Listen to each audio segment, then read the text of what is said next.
Neurodecolonization in the classroom. First of all, what is decolonization? Decolonization has two processes, according to an author. His name is Michael Yellowbird. The event, as an event, decolonization concerns reaching a level of critical consciousness, an active understanding that you are or have been colonized and are thus responding to life circumstances in ways that are limited, destructive, and externally controlled. Then there's the process. As a process, decolonization means engaging in the activities of creating, restoring, and birthing. It means creating and consciously using various strategies to liberate oneself, adapt to or survive oppressive conditions. It means restoring cultural practices, thinking, beliefs, and values that were taken away or abandoned but are still relevant and necessary to survival. And it means the birthing of new ideas, thinking, technologies, and lifestyles that contribute to the advancement and empowerment of indigenous peoples. So now, what is neurodecolonization? Neurodecolonization is based on the idea of neuroplasticity, meaning the brain can change neurologically and adapt and or compensate. With neurodecolonization, people are using mindfulness techniques to create new and healthy neural pathways while changing negative, harmful pathways associated with colonization. What does mindfulness look like in the classroom?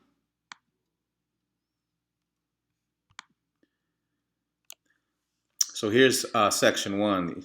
When you're having students and introducing it to the first time to them, they have to understand that it's a process of decolonization.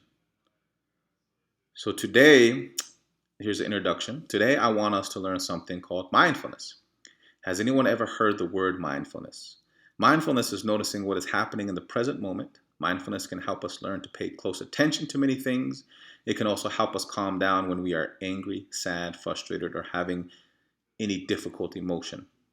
Mindfulness can help us notice when we are happy or grateful too. It can also help us focus in school, sports, or music. So we're going to try to practice mindfulness every day. So even if we don't understand exactly what it is today, we will have some kind of understanding after some time. So the first section you can begin with. It's entirely up to you. It doesn't matter where you start, but these are suggestions. You can start with the idea of mindful bodies. There are a couple of very important things that help us be mindful. If students are at their desk, have them all move their chairs away from their desk and turn them toward the front of the room. Explain that they can do this each time you have mindfulness. Remind them each time until it is a habit. The first thing that will help us during mindfulness is to let our bodies be very still. Let's try that. The second thing automatically happens when we get still. What is the noise like in here right now when you are still? Yes, it's very quiet. Now we have still bodies and quiet bodies. That's what we call our mindful bodies.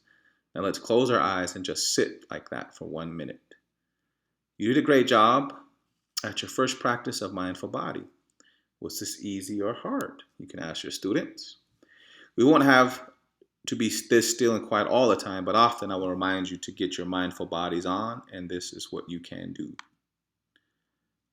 That's section one. Section two, mindful listening. There are a lot of things that we can learn to be mindful of. Today we are going to practice mindful of sound. I bought something to help us with that. Bring out a bell or a drum. Could be a hand drum. Would you like to hear what this sounds like? Okay, but we have to get our mindful bodies on. Demonstrate a mindful body again and let them get ready. Make sure they are still and quiet as you think that class is capable of. Ring the bell or hit the drum. Great job. Would you like to hear it again? Okay, but this time get your mindful ears on. That means you listen very carefully the whole time. So see if you can pay attention from the very first moment you hear the bell all the way to the end. Raise your hand when the sound is gone. Ring the bell again or hit the drum. Since you are so good at this, let's try it one more time with our eyes closed. Let your eyes close. Listen just like you did before the entire sound and raise your hand when the sound is gone. Ring the bell or hit the drum. We can also listen carefully to any sound. There are lots of sounds around all of the time. If you listen very carefully, you might hear things you don't normally hear, Let's keep our mindful bodies on with our eyes closed and listen to the sounds around us. You might hear sounds in the classroom or outside or even in your own body. Mindful listening for about 1 minute. Section 3. Raise your hands if you would like to share any of the sounds that you notice. Comment on the quieter sounds and how quiet it had to be to hear them. You have just learned how to pay attention better. In mindfulness, we learn how to focus and pay close attention to many things. Do you think it's important to be able to focus? Why? When could you use mindfulness listening? So you could try it again tomorrow. The other thing I do with my students, which I didn't put up in the Prezi, is we do this every day for about 3 to 5 minutes. I have them, this is my process. I tell the students to put 2 feet flat on the ground, hands palms down on their knees or their thighs, and take a very intentional deep breath through their nose and out their mouth. Now take another deep breath through your nose and out your mouth, and begin to concentrate on the breath. Is it warmer going in?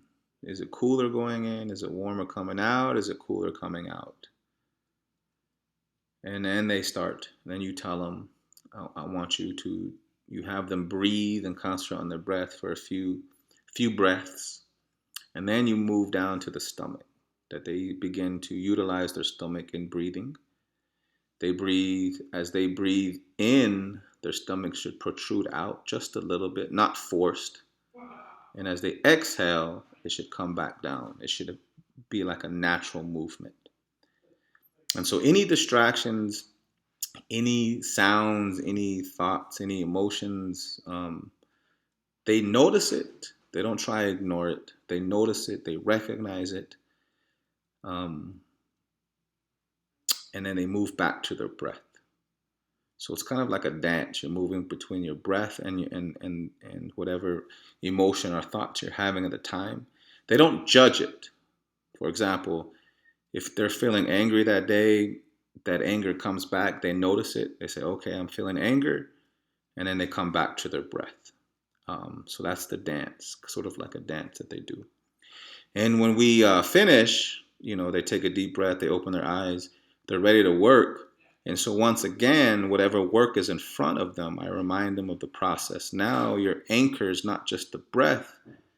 The anchors when we're working is the breath and the work in front of us. So any distractions, any emotions, etc., they do the same thing. They notice it, they recognize it, they don't judge it, then they come back to the work in front of them, back to their breath, so that they learn how to do that in other settings. So I hope this is very helpful. Thank you so much for allowing me to do this. And I really, really hope as a school-wide that we can definitely implement this for our students. The implications in the beginning for Indian students is that it's a very, very effective tool in the decolonization of indigenous people and non-indigenous people who have been colonized by this sort of dominant Western white male ideology and way of thinking. So I think it is very helpful and it's very pertinent and it's very essential for a school like NACA to participate in. Thank you so much.